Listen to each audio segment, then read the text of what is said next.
This is our off-grid cabin. Bought it 24 years ago. Pretty basic place when we got it. Now have a 550 watt solar PV system down the road up in a tree that is charging a big bank of batteries. And I'm out here pretty much half time all year round.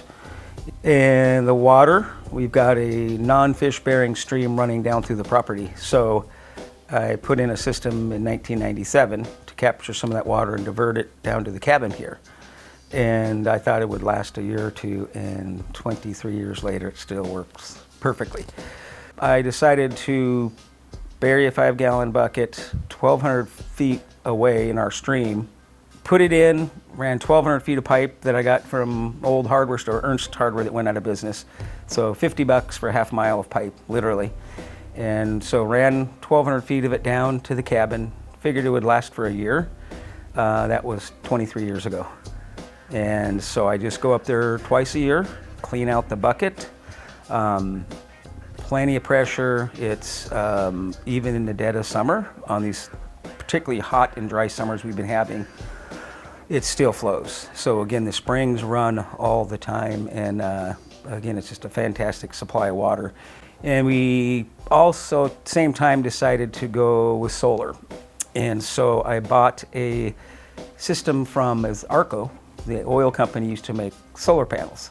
So I found it on Little Nickel. So it's even pre-Craigslist. This is a long time ago.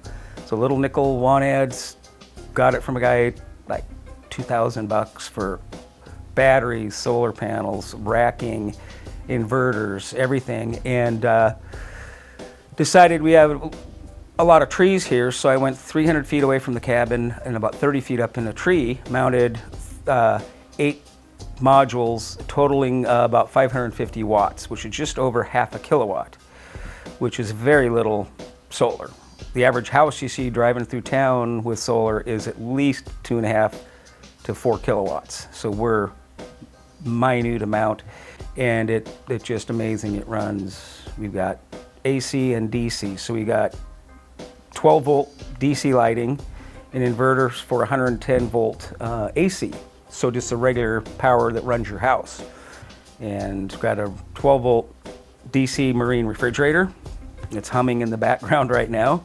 And I've had that for 20 years, bought it used at a second use boat shop. So we're 5 acres, got 1,100 feet of beach rights. There's very few people around. Half mile to the north is our nearest neighbor, 2.5 miles to the east. We have one neighbor down below us by the beach, but maybe 30 people in about 3 miles. So very secluded. We're at the end of the road, and it's heaven. So we've got it all paid off, and right now with taxes and insurance, we are just under $2,400 a year, so less than $200 a month, and abundance of seafood, trees coming down that I collect and mill up and use the wood for various projects here at the cabin, and projects in our Ballard house, Seattle, which is about 80%, 70-80% reclaimed materials, everything I build there.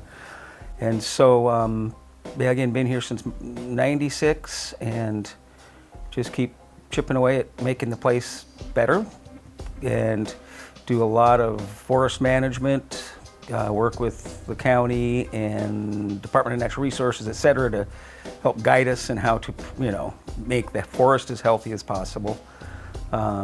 So yeah, it's just a little slice of heaven on a very, very cheap budget, very, very affordable. So looking forward to spending more time out here and showing you all the different aspects, all the fun little stuff, and just how simple it really is to do this. And people seem to want to spend a whole lot of money to be extremely green and buy a lot of engineered stuff and a lot of things to feel good about being green, when there's a lot of ways to do it, many times for free or very cheap. And it's much more satisfying to be reclaiming, reusing, recycling, being content with stuff that's good enough. So yeah, it's a lot of fun.